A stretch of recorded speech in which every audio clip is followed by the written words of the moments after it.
Coucou, j'espère que tu vas super bien. On va jumper ça dans le vif du sujet parce que je suis trop pressée de te raconter un truc juste incroyable, pas possible. Ça veut dire un truc trop fort. Éphésiens 6, 18. Faites en tout temps par l'Esprit toutes sortes de prières et de supplications. Veillez à cela avec une entière persévérance et en priant pour tous les saints. Psaume 6, 9. L'Éternel exauce mes supplications. L'Éternel accueille ma prière. Luc 21, 36. Restez donc en éveil, priez en tout temps, afin d'avoir la force d'échapper à tous ces événements à venir et de vous présenter debout devant le Fils de l'homme. Luc 18, 1. Jésus leur dit une parabole pour montrer qu'ils devaient toujours prier sans se décourager. Tous ces passages-là, que tu pourras relire tranquillement après, ils sont disponibles dans ta Bible ou sous la vidéo, si tu n'en as pas encore, te disent une seule et même chose. Prie. Prie, prie. La prière n'est pas une option. Elle n'est pas réservée qu'à ceux qui sont matures spirituellement. Si tu as donné ta vie à Jésus, elle doit C'est pas optionnel. faire partie de ton quotidien et pas en mode too fast, too furious. Prends le temps de t'y consacrer. Détermine véritablement des temps de prière que tu vas noter dans ton calendrier, sur ton tel, ton ordi, peu importe, mais que tu vas tenir. On l'a vu à de nombreuses reprises à travers les articles que j'ai pu te partager ici ou même les vidéos. Quand tu donnes ta vie à Jésus, ce n'est pas une alliance dans laquelle tu vas prendre uniquement, mais une alliance véritable dans laquelle tu recevras, oui, parce que tu es aimé à un point qui dépasse l'entendement, mais dans laquelle toi aussi tu auras à donner. Oui, monsieur, dame. Donner ta vie à Jésus, c'est le reconnaître comme unique moyen d'être réconcilié à Dieu, l'unique voie qui te ramène à ton Père Céleste. C'est faire de lui ton Seigneur et ton Sauveur, et c'est comprendre que tu fais désormais partie d'un corps, l'Église, qui est sa fiancée. Tu as un lien en descriptif pour faire ce pas si tu ne l'as jamais fait. Si tu acceptes cette vérité, tu comprendras facilement la suite.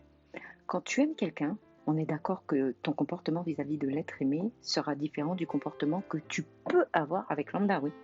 Tu auras tout le temps envie d'être avec l'autre, tout le temps besoin de lui dire que tu l'aimes, et tu auras aussi besoin de l'entendre. Des heures suspendues au téléphone, même si tu as grave sommeil, même si tu sais que tu dois te réveiller dans 3 heures. Quand il s'agit d'une relation parent-enfant, c'est complètement normal qu'un enfant dise tout ce dont il a envie à son papa, à sa maman. Et c'est normal qu'ils répondent aux besoins primaires et essentiels de leur enfant, sans même qu'ils en fassent la demande. Jusque-là, tu es d'accord avec moi, oui? Ok, donc tu arrives à le comprendre quand je te parle de love ou de tes parents, mais tu captes pas le besoin quand il s'agit de Dieu, de Jésus, alors qu'il est le plus parfait des papas et l'amoureux le plus nickel chrome perfecto que tu puisses connaître. Cette semaine, avec les frères et sœurs de la plateforme de prière P24, on a pris 3 jours de jeûne et prière. Tu as le lien pour te connecter 24 sur 24, 7 jours sur 7 à P24 en lien sous la vidéo. J'ai dit jeûne et prière, pas jeûne et Netflix. C'était... Attends. Puissant, c'est pas un mot assez fort. Je ne saurais même pas te décrire, donc je vais juste te raconter un épisode. Ces 3 jours, c'était pour tous ceux qui en avaient au-delà de marre même, des agents de l'ennemi qui retenaient tout ce que Dieu a pourtant relâché dans leur vie et à travers leur vie. En gros, c'était le rendez-vous pour aller casser les têtes et récupérer les biens. Matthieu 11, 12. Depuis l'époque de Jean-Baptiste jusqu'à présent, le royaume des cieux est assailli avec force et des violences s'en emparent. Fatigué des maladies, chômage, mariage malheureux, limitation, célibat chronique, pauvreté, bref, c'était le rendez-vous des révoltés.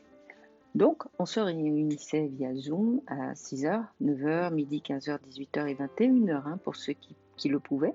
Ceux qui ne pouvaient pas reprenaient les rediffs quand elles étaient retransmises sur les pages YouTube et Facebook de P24. Là aussi, je te mets les liens en dessous. J'étais dedans autant que je le pouvais et je priais pour mes proches, pour les personnes que je ne connaissais pas, pour des nations que le Seigneur m'a mis à cœur depuis quelque temps, etc. Vraiment, c'était super intense. Ma Titi était garée dans la rue depuis le dimanche dernier. Et là, on était vendredi. C'est le petit nom de ma voiture, Titi, pour ceux qui n'ont pas suivi les épisodes d'avant. Je devais aller faire les courses puisqu'il n'y avait plus rien à la maison et que toi-même tu sais que quand tu sors de jeûne, que tu connais. J'arrive à la voiture Je vois mon petit clignotant sur le flanc droit cassé. J'étais deg. Mais bon, je ne m'énerve pas. Je me dis juste, c'est super méchant, mais bon, que Dieu bénisse. Ça, c'est l'effet du jeûne. Je vais pour ouvrir la caisse et m'asseoir. Tu vois pas que la voiture était ouverte? Attends, je t'explique.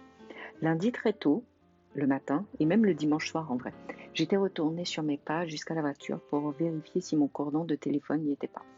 Je savais que je l'avais pris de la voiture, mais j'avais dû le faire tomber sur le trajet. En tout cas, bon, j'arrivais pas à le retrouver à la maison, donc j'avais ouvert la voiture pour inspecter et tout, mais refermé derrière moi. Alors, je vois venir tous les sceptiques là, les gros sceptiques avec leur mais t'as appuyé sur le mauvais bouton de la télécommande, c'est tout. J'ai une voiture qui n'a pas de clé à télécommande, ça s'ouvre à l'ancienne, à la mano. Donc on entend le. Bref, j'avais fermé le véhicule les 2 fois. Je vis dans un quartier où, comment dire, bon, il n'y a pas que le marché de fruits et légumes. Il y a d'autres types de marchés. Plus nocturnes, ceux-là. Non seulement rien n'a été pris dans mon véhicule, mais simplement mon véhicule était encore là. Camarade, si ça c'est pas Jésus, c'est qui? C'est quoi? On peut me raconter toute l'histoire de chance, blablabla. C'était Jésus et je lui rends gloire à lui seul. Tu vois, quand tu passes du temps de qualité avec ton papa, avec ton amoureux Jésus, il prend soin de toi de A à Z. Je sais que je n'ai pas fini de te témoigner de ce qui va sortir de ce jeûne. Ce jeûne et prière. Ce qui me donne l'occasion de secouer un peu, ceux qui n'arrêtent pas de demander prie pour moi, prie pour tel sujet, parce qu'ils voient ta vie de prière qui porte du fruit. Dis-moi, si tu es marié ou si tu es fiancé, tu demandes à quelqu'un de prendre ta place pour aller tchatcher avec la personne que tu aimes? Tu demandes à quelqu'un d'autre de faire des cadeaux à la personne que tu aimes? Tu demandes à quelqu'un de dire je t'aime à la personne que tu aimes? Alors pourquoi, quand il s'agit de Jésus, qui est ton époux, tu veux déléguer? Quand il s'agit de ton Papa Céleste, pourquoi tu veux déléguer à quelqu'un d'autre le fait de passer du temps avec lui, de lui dire merci pour tout ce qu'il a fait, fera et fait pour toi? Franchement, à sa place, tu le prendrais bien? Quand il s'agit de prendre, il y en a, ils sont là, prêts à pousser même pour être devant, pour saisir. Mais quand il s'agit de donner, il faut les chercher, il faut supplier pour donner de leur temps, de leur personne à Dieu. Pardon, mais ce sont des méthodes de michto, ça, de profiteurs ou de profiteuses. Ce n'est pas de l'amour réel, ce n'est pas de l'amour véritable, c'est de l'amour par intérêt, ça s'appelle. Si tu aimes Jésus, apprends à passer du temps avec lui, quotidiennement. Apprends à mettre des temps de côté pour lui, en particulier. Pas uniquement pour recevoir, mais juste pour lui dire combien tu l'aimes, combien tu es reconnaissant ou reconnaissante de ce qu'il a fait pour toi. Prends des temps où tu vas ouvrir ta bouche pour dire au monde spirituel que tu es à Jésus et qu'ils vont tous commencer à marcher droit avec toi. C'est dans la prière que tu vas acquérir le coffre nécessaire, la stature nécessaire pour te faire respecter dans le surnaturel. C'est dans la prière que tu vas apprendre à marcher intimement avec Jésus. C'est dans la prière que tu vas honorer ton Papa Céleste et recevoir ses directives, ses ordres de mission. Respecte ton Seigneur et respecte-toi. Prie. Ready?